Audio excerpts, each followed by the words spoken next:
What's up, everybody? Mike here. Just want to make a unboxing video, and I'll follow up with a video of the product review. I literally just walked in from Best Buy. I picked this up.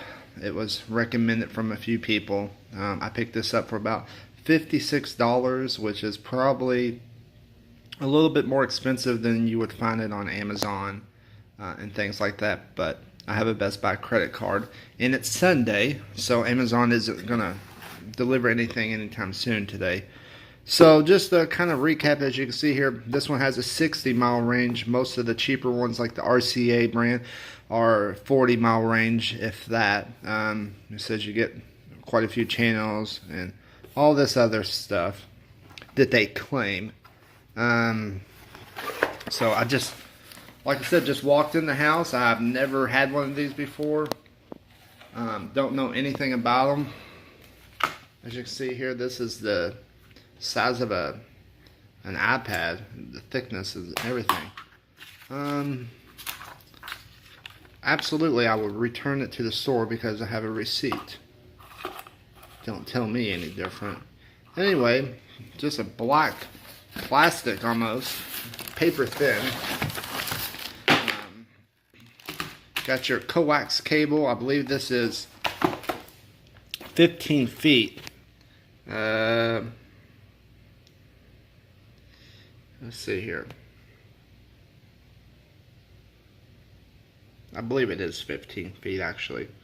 This is an indoor application. I don't know what this does, but this is what you get. Oh. And these, I guess, are where you can hang it up on your wall with Velcro, or spike it in, I suppose, through the through your walls. So that's kind of unique, I guess. I don't know. Not really sure about putting these in packages.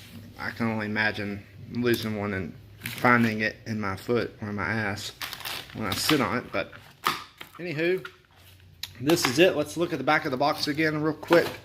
Some of the things I did here with when you buy a cheaper antenna is that if people walk past your TV or wherever you have this at, or a dog is running around, it can actually cause some interference and things like that.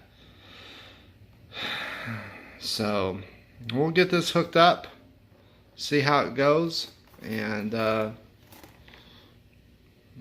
we'll find out. But anyway, I'm gonna get this going, post a video, see what it's all about. That's what you get inside the box. Doesn't look like much. Looks like an easy install. Just about finding the proper placement for it. Now, I don't understand how I'm supposed to differentiate if I'm in a good spot or a bad spot. Am I supposed to move it, count how many channels I get, then move it, then count how many channels I get? So we'll find out from there, unless it has some sort of way to display a signal strength, which I doubt it. So anyway, I'm going to hook this up. I'll talk to you guys later. Look for the next video in a matter of moments.